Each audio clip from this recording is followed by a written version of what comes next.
Hello friends, ನಾವಿವತ್ತು ಗಣಗಳು ಅನ್ನುವಂತ ಪಾಠದ ಬಗ್ಗೆ ಅಭ್ಯಾಸವನ್ನು ಮಾಡ್ತಾ ಇದ್ದೀವಿ.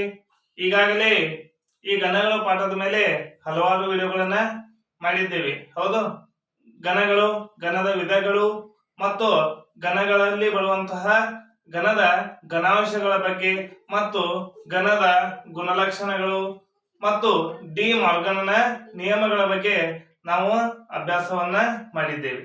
ಇವತ್ತಿನ ಈ ವಿಡಿಯೋದಲ್ಲಿ ನಾವು ಆ ಗಣದ ಗಣಾಂಶಗಳನ್ನು ಬಳಸಿಕೊಂಡು ಕೆಲವೊಂದು ಲೆಕ್ಕಗಳನ್ನ ಮಾಡಬೇಕಾಗಿದೆ. ಹಾಗಾದ್ರೆ ಇಂಥ ಲೆಕ್ಕಗಳನ್ನ ಯಾವ ರೀತಿಯಾಗಿ ಮಾಡೋದನ್ನ ಅನ್ನೋದನ್ನ ಇವತ್ತಿನ ಈ ವಿಡಿಯೋದಲ್ಲಿ ನಾವೇನ್ ಮಾಡೋಣ, ತಿಳಿದುಕೊಳ್ಳೋಣ. ಹೌದಾ? ಹಾಗಾದ್ರೆ ಮೊದಲನೇದಾಗಿ ಪ್ರಶ್ನೆಯನ್ನ ಓದ್ಕೊಳ್ಳೋಣ. ನೋಡಿ, ಯಾವುದೇ ಒಂದು ಲೆಕ್ಕವನ್ನು ಬಿಡಿಸ್ಬೇಕಾದ್ರೆ ಮೊದಲನೇದಾಗಿ ನಮ್ಗೆ ಏನಾಗ್ಬೇಕು, ಪ್ರಶ್ನೆ ಅರ್ಥ ಆಗ್ಬೇಕು. ಪ್ರಶ್ನೆ ಅರ್ಥ ಆದಾಗ ನಾವು ಅದನ್ನ ಹೇಗೆ ಬಿಡಿಸ್ಬೇಕು ಅನ್ನೋದು ನಮಗೆ ಅರ್ಥ ಆಗುತ್ತದೆ.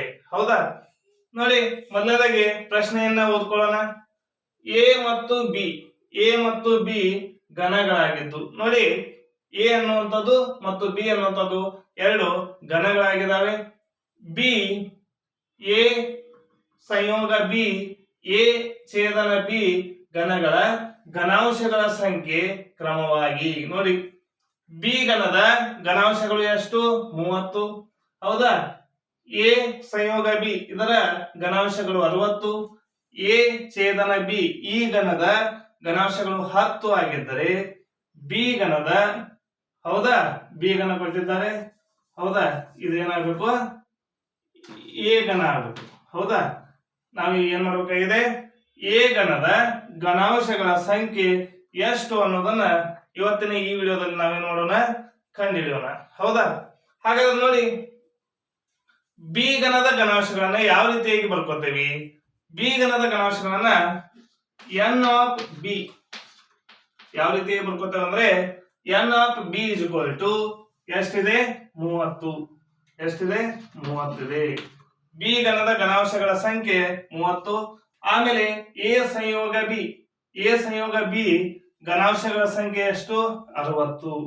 ಹಾಗಾದ್ರೆ ಎನ್ ಆಫ್ ಎ ಸಂಯೋಗ ಬಿ ಇಸ್ ಈಕ್ವಲ್ ಟು 60.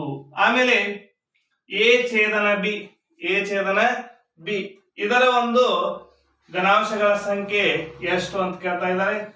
ಎಷ್ಟಿದೆ? 10 ಇದೆ. ಹೌದಾ? ಹಾಗಾದ್ರೆ ಎನ್ ಆಫ್ ಎ ಛೇದನ ಬಿ ಇಸ್ ಈಕ್ವಲ್ ಟು 10. ಹಾಗಾದ್ರೆ ನಮಗೆ ಈಗ ಏನ್ ಬೇಕಾಗಿದೆ ಅಂದ್ರೆ, ಎ ಗಣದ ಗಣಾಂಶಗಳ ಸಂಖ್ಯೆ ಎಷ್ಟು ಅಂತೇಳಿ ಕಂಡುಹಿಡಬೇಕಾಗಿದೆ. ಹಾಗಾದ್ರೆ ಎ ಗಣದ ಗಣಾಂಶಗಳ ಸಂಖ್ಯೆ ಕಂಡುಹಿಡಬೇಕಂದ್ರೆ ನಮ್ಮ ಸೂತ್ರ ಗೊತ್ತಿರಬೇಕು.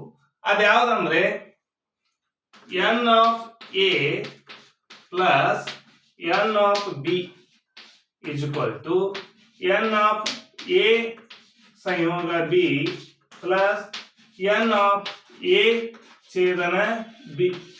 ನೋಡಿ, ಈ ಸೂತ್ರವನ್ನು ಬಳಸಿಕೊಂಡು ನಾವು ಏನ್ ಮಾಡ್ತಾ ಇದ್ದೀವಿ, ಎ ಗಣದ ಗಣಾಂಶಗಳ ಸಂಖ್ಯೆಯನ್ನ ಕಂಡುಹಿಡಬೇಕಾಗಿದೆ.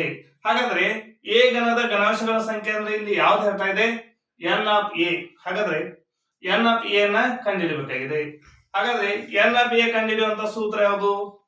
N of A is equal to n of A ಸಂಯೋಗ B plus n of A ಛೇದನ B minus n of B.